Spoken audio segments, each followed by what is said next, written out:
Sir వాళ్ళు మీరు sir దాంట్లో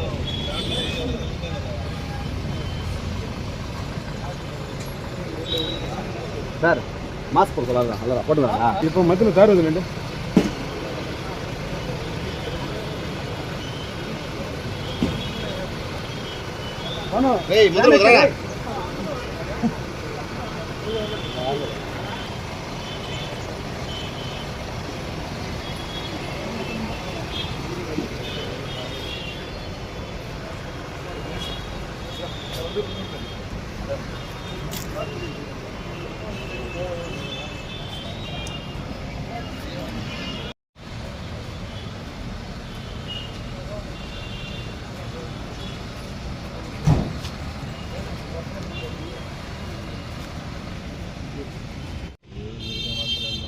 అన్న కొంచెం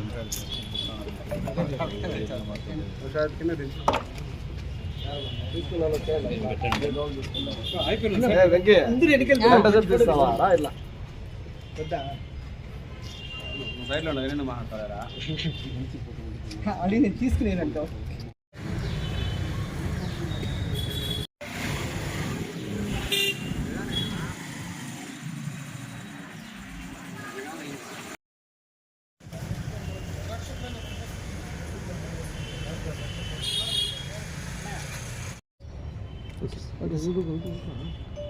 ఈ నెల 7వ తారీఖున పలమనేరులో ఎంసీ రవి అనే ఒక వ్యక్తి మనకున్న సమాచారం ప్రకారం అతను ట్రేడింగ్ చేసి వ్యాపారం చేస్తుంటాడు.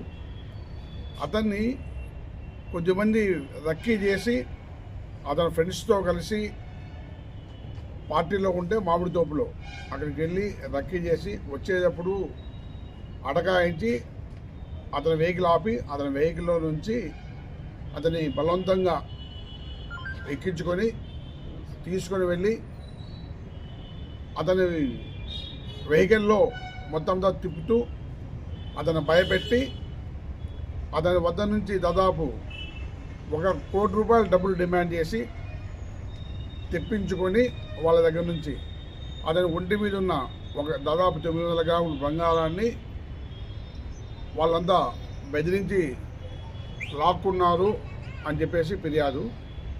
దీంట్లో దర్యాప్తులో భాగంగా చాలా విషయాలు వెలుగులోకి వచ్చినాయి. వీళ్ళు అతన్ని ఎక్కించుకుంటే ముందుగా కూడా కేరళ టీం ఒకతను వచ్చి మేము కేరళ పోలీసులము మేము అరెస్ట్ చేసేకి వచ్చినాము ఒక కంప్లైంట్ మీద అని చెప్పేసి వాళ్ళు కిందికి లాగి పోలీస్ బేడీలు వేశారు. ఆ పోలీస్ బేడీలు వేయడం వల్ల వాళ్ళు ఏమనుకుంటున్నారు ఇది కేరళ పోలీసులు అనుకున్నారు. దీంట్లోకి పూర్తిగా దర్యాప్తు చేసిన ఫైండింగ్స్ చేయమంటే ఎంసీ రవి అనే వ్యక్తి కరోనా 2000లో ఫీర్విన్ అనే ఒక ఆగ్రో ప్రైవేట్ లిమిటెడ్ కంపెనీ ఒకటి పెట్టారు. అందులో భాగంగా ఆర్గానిక్ ఫార్మింగ్ చేసే రైతుల దగ్గర నుంచి అన్ని ఏవైనా వస్తువులు రైస్ కావచ్చు, ధాన్యాలు కావచ్చు, కాయగూరలు కావచ్చు, ఫ్రూట్స్ కావచ్చు, ఎనీ ఆర్గానిక్ ప్రోడక్ట్ కొని దాన్ని శుద్ధి చేసి అమ్మేవాడు. ₹1 కోటి వనపర్తిలో వేణుగోపాల్ అండ్ దెమ్మవరం నారాయణ వీళ్ళిద్దరితో కలిసి ₹1 కోటి బిజినెస్ స్టార్ట్ చేసినాడు. తక్కువ టైంలోనే బాగా ఎక్కువ వ్యాపారం వచ్చింది. దాంతో అతను ఏం చేస్తాడంటే దీన్ని అన్లిమిటెడ్ కంపెనీగా పెట్టి ఎక్కువ డబ్బులు కలెక్ట్ చేసి ఎక్కువ స్టోర్ రూమ్స్ పెట్టాలనుకున్నాడు. వీళ్ళు ఇంకా అది పెట్టకముందే అనంతపూర్లో ఒకటి, వైజాగ్లో ఒకటి, వనపర్తిలో ఒకటి 3 స్టోర్స్ పెట్టారు. దాదాపు 94 మెంబర్స్ దగ్గర నుంచి ₹14 కోట్ల వసూలు చేశారు. ₹14 కోట్ల వసూలు చేసి అందులో ఆ కంపెనీ పెట్టినారు. ఇందులో ఉన్న మహేష్ నాయుడు అనే వ్యక్తి వనపర్తి అతను ఆ కంపెనీలో 60 లక్షలు ఇన్వెస్ట్ చేయడం జరిగింది. 60 లక్షలు ఇన్వెస్ట్ చేయడం జరిగింది. కొద్ది కాలం పాటు లాభాలు వచ్చినాయి, ఇదేనాయి. దాని తర్వాత కరోనా వచ్చింది. కరోనాలో బాగా లాస్ వచ్చింది, కొంచెం వ్యాపారం స్లో అయిపోయింది. దానివల్ల అతను ఏం చేశాడు, కంపెనీ అందుబాటులో లాభాలు రావట్లేదు, కొంచెం క్లోజ్ చేసుకుంటే చాలామంది వాళ్ళు డిమాండ్ చేసినారు మా డబ్బులు మాకు ఇవ్వండి అని. ఒక 30 మంది డబ్బులు ఇచ్చారు. డబ్బులు ఇచ్చిన తర్వాత మిగిలిన రిమైనింగ్ 34 మెంబర్స్ డబ్బులు 60 మంది మొత్తం ఒకసారి పోతే అతను చేతగా అని చెప్పి కోర్టుకు సరెండర్ చేసేసి నా ప్రాపర్టీ ఇది, నా అప్పులు ఇవి అని నేను చెప్పేసి కోర్టు అడిగితే కోర్టుకు చెప్పాడట నాకు కొంచెం టైం ఇస్తే రీపే చేస్తాను. ఆ విధంగా మొత్తం ఇప్పుడు దాకా కూడా 11 మెంబర్స్ కాకుండా అందరికీ రీపే చేయడం జరిగింది. ఆ 11 మెంబర్స్లో తను ఒకడు మహేష్ నాయుడు అని. ఇతను 2024 డిసెంబర్లో ఇతని దగ్గరికి వెళ్ళి హైదరాబాద్లో మ్యారీగోల్డ్ అనే హోటల్లో ఉంటే ఆ హోటల్లోకి వెళ్ళి ఆ హోటల్ రూమ్లో అతను బెదిరించి దాదాపు 30 లక్షల రూపాయల డబ్బులు అతని దగ్గర నుంచి ఇచ్చే ఆన్లైన్ ట్రాన్స్ఫర్ చేయించుకున్నాడు అతనికి, అతనితో ఉన్న వాళ్ళకు. అప్పుడు ఆ సమయంలో కంప్లైంట్ ఇవ్వలేదు. ఎందుకు కంప్లైంట్ ఇవ్వలేదంటే నైతికంగా 60 lakhs వాళ్ళ దగ్గర తీసుకున్నాము, ఇవాళ కోర్టులో అవన్నీ ఉన్నాయి, ఇద్దాము, సరే ఒక పేమెంట్ కింద పోతే కంప్లైంట్ ఇవ్వలేదు. దాని తర్వాత కూడా ఇతను మనీ కోసం ట్రై చేస్తూ ఉంటే ఈ మహేష్ నాయుడు వాళ్ళ ఫ్రెండ్ భాను అని ద్వారకా తిరుమలలో ఉంటాడు. ఆ ద్వారకా తిరుమల అని చెప్పి నాకు ఇట్లా డబ్బులు రావాలి, ఇట్లా చేయాలి అంటే నేను నీకు డెఫినెట్గా ఇప్పిస్తాను, నాకు ఫ్రెండ్స్ ఉన్నా అని చెప్పేసి అతను పులివెందుల సంబంధించిన నాగేశ్వరితో అప్రోచ్ అవుతాడు. నాగేశ్వరి ఇంతకుముందు ప్రైవేట్ డిటెక్టివ్ ఏజెంట్గా పనిచేసే టైంలో చాలామందితో బాగా కమ్యూనికేషన్ ఉన్న వ్యక్తి. ఈ నాగేశ్వరి ఏం చేస్తాడంటే కేరళ గ్యాంగ్తో కాంటాక్ట్ అయినాడు.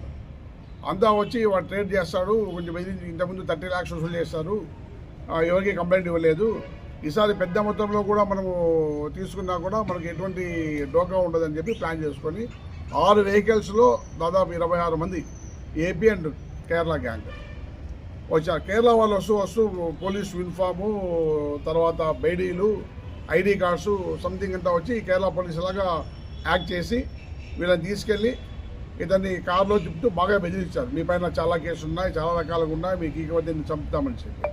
అతను గ్రామంలో ఉన్న వాళ్ళను, వాళ్ళ అన్నదమ్ములను, పిల్లలను, వాళ్ళ భార్యను, ఫ్రెండ్స్ను అన్ని దాదాపు ₹1 కోటి డబ్బులు కలెక్ట్ చేసుకొని ఈ చిక్బలాపురం టోల్గేట్కి మొత్తం ఇక రాయచూరు, మదనపల్లి, పులిందాలు తిప్పి అక్కడ తర్వాత ధర్మవరము, చిక్బలాపూరు, బెంగళూరు దాకా వెళ్ళి మళ్ళీ చిక్బలాపూర్లో మార్నింగ్ ఎర్లీ అవర్స్ మార్నింగ్ ఆ ₹1 కోటి డబ్బులు అతను ఒంటిపై ఉన్న ఇవన్నీ తీసుకొని అతను అక్కడ వదిలేకపోవడం జరిగింది. వదిలిపోయిన తర్వాత అతను భయపడ్డాడు. మహేష్ అనే వ్యక్తిని చూశాడు, గుర్తుపట్టాడు. సరే అతను 30 lakhs ఇవ్వాలనుకుంటే భయపడ్డాడు. భయపడిన తర్వాత అతనికి ఇక్కడికి వచ్చాక విచారిస్తే అర్థమైంది ఎవరెవరు చేస్తారు ఏం కదా అనేసి. వాళ్ళ అమ్మ నాన్న కలిసి 12th వచ్చి మాకు కంప్లైంట్ ఇచ్చారు. అప్పుడుంటే ఇన్స్పెక్టర్ మోహన్ రెడ్డి ఆధ్వర్యంలో చాలా టీమ్స్ చాలా రకాలుగా జరిగినాయి. ఇవన్నీ పేపర్లో వచ్చి బాగా ఎక్స్పోజ్ అయిపోయిన తర్వాత చాలా టీమ్స్ మోహన్ రెడ్డి కేరళ పోయాడు, పరశురామ్ ద్వారకా తిరుమల పోయాడు, రాంభూపాలు హైదరాబాద్ వనపర్తి అంతా పోయించారు, లోకేష్ హైదరాబాద్ పోయించాడు. అన్ని టీమ్స్ పులివెందుల అందరికా టీమ్స్ పోయినాయి. ఆ టీమ్స్ హల్చల్ చేసేసరికి బాగా ఎక్స్పోజ్ అయిపోయింది. ఈ కేసెస్ ఎలాగైనా కానీ బయటకు వచ్చింది. దాంతోపాటు కేరళ వాళ్ళు చేస్తే కేరళలో ఎవరైతే ఈ టీం లీడర్ ఉన్నాడో రోషన్, అతనిపై దాదాపు 21 కేసులు ఉన్నాయి. ఎవరైతే నాగేశ్వరి నేను పార్టిసిపేట్ అతనిపై దాదాపు 8 కేసులు సైబర్ క్రైమ్స్ ఉన్నాయి, వేరే కేసులు ఉన్నాయి. ఎడ్విన్ అనే అతని మీద కేసు ఉన్నాయి. ఎడ్విన్ అనే అతనిపైన ఇందులో ప్రధాన ముద్ద ఇప్పుడు అరెస్ట్ కాకుండా ముద్ద పైన రాప్తార్లో డెకాడ్ కేసులు ఉన్నాయి, మదురైలో కేసు ఉంది. వీళ్ళంతా గ్రూప్స్ ఏర్పడి చాలామంది కేరళ గ్యాంగ్స్ ఈ అగ్రిమెంట్ మీద ఇక్కడికి వచ్చి నేరాలు చేస్తున్న విషయం వెలుగులోకి వచ్చింది. దీనివల్ల వాళ్ళు బాగా ఎక్స్పోజ్ అవుతున్నాము, మళ్ళీ మీడియాకు వాటికి ఇదవుతుంది, ఏదో రకంగా వచ్చి అతనితో రాజీ కావాలని చెప్పి ప్రయత్నాలు మొదలుపెట్టారు. కంప్లైంట్తో రాజీ కావాలని చెప్పేసి ఆ కంప్లైంట్ రాజీ అయ్యే క్రమంలో వాళ్ళ మధ్యవర్తులు చిక్కగా పెట్టుకొని చేసుకుంటే మాకు కరెక్ట్ సమాచారం వచ్చి మోహన్ రెడ్డి అండ్ వాళ్ళ టీం వెళ్ళి 11 మందిని అరెస్ట్ చేసి వాళ్ళ దగ్గర నుంచి 22 lakhs క్యాష్ను రికవర్ చేసినారు. అట్లాగే వాళ్ళ దగ్గర నుండి ఐడి కార్డ్స్, తర్వాత 4 ID cards, uniform, hand cups అన్నీ కూడా సీజ్ చేయడం జరిగింది. 3 vehicles పట్టుకోవడం జరిగింది. 6 vehicles 3 vehicles పట్టుకోవడం జరిగింది. దీనికి సంబంధించి వాళ్ళు స్టే చేసిన ప్రాంతాల్లోనూ, వాళ్ళు తిరిగిన ప్రాంతాల్లోనూ, ఆ టోల్ గేట్లోనూ అన్నింటిలో చాలా విషయాలు పట్టుకు మనం సీసీ కెమెరాల ద్వారా సమగ్రమైన దీన్ని కలెక్ట్ చేయడం జరిగింది. వాళ్ళ ఫోన్లు సీసీ సందర్భంగా చూస్తే వాళ్ళ ఫోన్లలో వాళ్ళ సెల్ఫీలు తీసుకున్నారు, ఫోటోలు తీసుకున్నారు, వాళ్ళతో ఉన్న వీడియోస్ తీసుకున్నారు. దీనిపైన ఇంకా పూర్తిగా దర్యాప్తు తర్వాత వాళ్ళ ఫోన్లు ల్యాబ్కి పంపించి వివరాలన్నీ సేకరించి వాళ్ళ దగ్గర ఎవిడెన్స్ అయితే కలెక్ట్ చేసేది ఉంటుంది. మిగిలిన ఫర్దర్ ఇష్యూస్ తర్వాత చెప్పచ్చు. ఇప్పుడు అయితే అదే రిమాండ్ పంపిస్తున్నాము 11 మందిని. ఇంకా కూడా పరారులో చాలామంది ఉన్నారు, వాళ్ళు కూడా పట్టుకుంటాం, తొందరలో పట్టుకుంటాము. ప్రస్తుతానికి 22 లక్షలు రికవర్ అయింది. అందులో 20 లక్షల రూపాయలు మహేష్ అనే దగ్గర తీసుకుని వాళ్ళ మామకి ఇచ్చి గతంలో ఉన్న అప్పులు కట్టమని చెప్పారు. వాళ్ళ మామ కూడా పిలిపించి ఎంక్వైరీ చేయాల్సి ఉంటుంది. మిగిలిన ఎవరైతే పరారులో ఉన్నాడో ఈ మధ్యలో మీరు చూసినారు, భాను ప్రకాశ్ అనే ఒక వ్యక్తి ఫేస్బుక్లో చెప్పాడు, నేనేమి తప్పు చేయలేదు, మహేష్ అనే వ్యక్తికి డబ్బులు ఇవ్వాలి, మేము తీసుకెళ్ళి డాబా దగ్గర కూర్చోబెట్టుకొని 70 లక్షల రూపాయలు డబ్బులు తీసుకుని వాళ్ళకి ఇచ్చి నేను 20 లక్షల మాత్రం తీసుకున్నాను అని. ఎస్, అతను చెప్పిన దాంట్లో తీసుకుపోయింది ఫ్యాక్ట్. మిగిలింది మొత్తం అంతా తిప్పుకొని కారులో తిప్పుకొని కొట్టి 1 కోటి రూపాయలు డబ్బులు తీసుకొని చిక్బలాపు డాబాలో కాదు, ఒంటి మీద 900 గ్రామ్స్ ఉన్నాయి. వీళ్ళు చెప్పిన సమాచారం ప్రకారం చాలా మటుకు గోల్డ్ అన్నీ ఇప్పుడు 16 వ్యక్తుల దగ్గర ఉన్నాయని చెప్పినారు. పూర్తిగా ఎంక్వైరీ చేపిస్తాము. ఈ కేసులో అందరిపైన అందరి మీద సమగ్రమైన ఎవిడెన్స్ కలెక్ట్ చేయబడింది. సెల్ ఫోన్స్ మూమెంటు, వాళ్ళ audios, videos, tower locations, call locations అన్నీ కూడా చాలా మటుకు ఫుల్ఫిల్గా ఉన్నాయి. వీటిపైన మేము కఠినమైన యాక్షన్ తీసుకున్నాం. మిగిలిన తొందరలోనే అరెస్ట్ చేసి రిమాండ్ పంపిస్తాం. Thank you sir. పలంనేరులో ఎవరైనా ఉన్నారు సార్ ఈ కేసులో? ఎస్, పలంనేరులో అతని మూమెంట్ గురించి వీళ్ళకు భాను ప్రకాశ్ అయితే సమాచారం ఇచ్చాయని చెప్పేసి ఒక ఇన్ఫర్మేషన్ ఉంది. దానిపైన కూడా సమగ్రంగా దర్యాప్తు జరుపుతున్నాము. వాళ్ళ మీద కూడా ఎవరైతే అతనికి సమాచారం ఇచ్చి చేశారో ఇప్పుడు దాకా వాళ్ళకి ఎకనామికల్ బెనిఫిట్స్ వచ్చేట్టు వాళ్ళకి సమాచారం లేదు, లేదా వాళ్ళకున్న గుడ్ రిలేషను లేదా ఏ రకమైన రిలేషన్ తెలియదు. కానీ సమాచారం అయితే లోకల్ నుంచి అతని మూమెంట్ గురించి పోయిందనే విషయం తెలుస్తుంది. దానిపైన మరింత లోతుగా దర్యాప్తు జరిపే అవసరం ఉంటుంది. మరిన్ని ఆధారాలు తీసుకోవాల్సిన అవసరం. భాను ప్రకాష్ అనేవాడు ద్వారకా తిరుమల. వాడు వాళ్ళ ఫాదరు చిన్న వ్యవసాయ చేసే వ్యక్తి. వాళ్ళ తమ్ముడు మొన్ననే మర్డర్ కేసులో ఇన్వాల్వ్మెంట్ అయి ఉన్నాడు. ఇతను మర్డర్ కేసులో ఇన్వాల్వ్మెంట్ అయి ఉన్నాడు. ఇంకా వెరిఫై చేసుకోవాలి. అతను దందాలే చేస్తుంటాడు. భాను ప్రకాష్ దందాలు ఇంకా దానిపైన సమగ్రం పెట్టాలి. ఇప్పుడు తప్పించుకోకుండా తిరుగుతున్న వ్యక్తులు Bhanu Prakash the main person. Sir Palamaneru పేర్లేండి సార్? పలంనేరు వల్ల పలంనేరులో సహకరించారు అరెస్ట్ చేస్తాం కదా, అప్పుడు డీటెయిల్గా చెప్తాం. సాక్ష్యాధారాలు పెట్టుకొని లేదు, గోల్డ్ ఎవరైతే ముద్దాయిలు 16 ఉన్నారో వాళ్ళ దగ్గర ఉందని చెప్తున్నారు. మేము కొన్ని వీళ్ళని రిమాండ్ పంపిస్తున్నాం. కానీ మళ్ళీ మిగిలిన వాళ్ళు అరెస్ట్ చేసిన తర్వాత వీళ్ళు పోలీస్ కస్టడీ తీసుకోవడం జరుగుతుంది. వీళ్ళని పెట్టి క్రాస్ పెట్టి ఎగ్జామ్ చేయడం జరుగుతుంది. నిజమే. దాదాపు ఒక 11 మంది దగ్గర నుంచి వాళ్ళు డబ్బులు అప్పులు చేశారు, కలెక్ట్ చేశారు. వాళ్ళని కూడా విచారించినాము. వాళ్ళు కూడా ఫోన్ చేసిన టైమింగ్స్, కలెక్ట్ చేసిన టైమింగ్స్, వాళ్ళ మూమెంట్స్ దీని ప్రకారం చూస్తే దాదాపు 1 కోటి రూపాయలు ట్రాన్సాక్ట్ జరిగింది అయితే నిజమే. వీళ్ళు ఆయుధాలు చూపించలేదు, బట్ వాళ్ళకి తుపాకులు ఉన్నాయి, కత్తులు ఉన్నాయని చెప్పడం జరిగింది. చంపేస్తామని చెప్పడం జరిగింది. బట్ వీళ్ళు చెప్పింది బేడీలు ఉన్నాయి. వీళ్ళు బేడీలు వేశారు, బేడీలతోనే కొట్టారు. Sir Ravi best friend Prasad అని అంటున్నారు, అతని గురించి ఎంతవరకు నిజం సార్?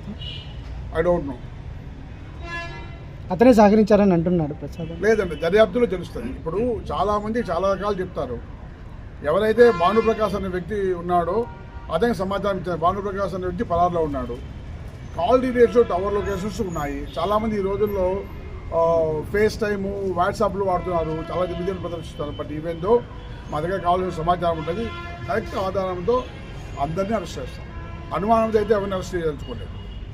సార్ ఇప్పుడు పట్టబడిన ముద్దాయిలు ఎక్కడ చెందుతారు సార్? ఇప్పటి వరకు దొరికిన వాళ్ళు ఎక్కడ? కేరళ వాళ్ళు 7 మంది ఉన్నారు. 7 మంది కేరళ వాళ్ళు 7 మంది ఉన్నారు. 4 ఏపీ వాళ్ళు ఉన్నారు. నలుగురిలో మహేష్ అనే అతనికి వాస్తవంగా రవి అనే అతను డబ్బులు అప్పున్నాడు. అది ప్రైవేట్ కేసులో వస్తుంది. ఈ మంది 29 కోట్ల కూడా ఎవిడెన్స్ ఉన్నారు. దానికి సంబంధించి 60 లక్షలు కానీ 30 లక్షలు ఇచ్చాడు. ఇంకా కూడా ఇవ్వాల్సింది. ఇతను ప్లీ ఏమంటే మహేష్ నాడు ప్లీ, నాకు ఇంకొంచెం ఇంట్రెస్ట్, అప్పటి నుంచి ఇంట్రెస్ట్ అన్నీ ఉంటాయి కదా, అవన్నీ కావాలని. ఆల్రెడీ కోర్టులో ఇతను ప్రతివాదిగా 6 ప్రతివాదిగా 11 మంది కోర్టులు ఉన్నారు. అతని పైన 6వ వాడిగా కోర్టు ద్వారా తెలుసుకోవచ్చు. పోనీ ఇంత జరిగి అఫెన్స్ జరిగి మహేష్ నాయుడుకి ఇచ్చిన డబ్బులు 20 లక్షలు. మహేష్ నాయుడు ఎంత ఇచ్చాను నీకు డబ్బులు? మిగిలిన డబ్బులు గురించి నీకేం చెప్పారా? అది చూడండి. కంప్లైంట్ అడ్డం పెట్టుకొని ఓన్లీ 20 లక్షల రూపాయలు మాత్రం నాకు ఇచ్చి మిగిలిన డబ్బులంతా తీసుకున్నాం. 1 కోటి రూపాయలు రియలీ కంప్లైంట్ అన్యాయం చేయండి. కంప్లైంట్ వైపు ఇది ఉండాలి కదా. ఇది మొత్తం దందానే. వాళ్ళు డబ్బులు గెయిన్ కావడానికి చేసే దందాలు. ఈ దందాలు కేరళ గ్యాంగ్స్ ఇక్కడే కాదు, చాలా చోట్ల దాదాపు 21 చోట్ల తిరిగినట్లు. మన ఏపీలో కాదు, తమిళనాడు, కర్ణాటక, మధ్యప్రదేశ్లో బాగా యాక్టివ్గా ఉన్నట్టుంది. దీనిపైన సమగ్ర విచారణ జరుపుతున్నాము. మొత్తం ఇలాంటి కేసులేనా సార్? ఆల్మోస్ట్ ఇప్పుడు రాప్తాల్లో 2 కేసెస్ హైవే డెకాయిట్స్ ఉన్నాయి, సత్సాయి తాలూకా ఉన్నాయి, ద్వారకాతిమ్మలో ఒకటి ఉందన్నా కానీ ఇంకా డీటెయిల్స్ తీసుకోవాలి. మిగిలిన రాష్ట్రాల్లో ఉన్న డీటెయిల్స్ ఇస్తే మొత్తం 21 కేసులు రోషన్ అనేవాడు ముద్దాయి, ఎడ్విన్ అనేవాడు 3 కేసెస్. ఇప్పుడు ఆల్రెడీ ఎఫ్ఐఆర్ ఉన్న కేసెస్ 3 ఉన్నాయి, ఇది ఒకటి 4వ కేసు ఉంది. 2 రాప్తాడు కేసు, ఒకటి మధురై కేసు, ఒకటి ఈ కేసు. ప్రతి ఒక్కరు కూడా పాత క్రిమినల్ లిస్ట్ ఉన్న వాళ్ళే. సార్ వీళ్ళందరినీ అరెస్ట్ చేశారు, వీళ్ళకి ఎలాంటి శిక్ష? ఇది నాన్ బెయిలబులే, 10 years భయపడుతున్న శిక్ష.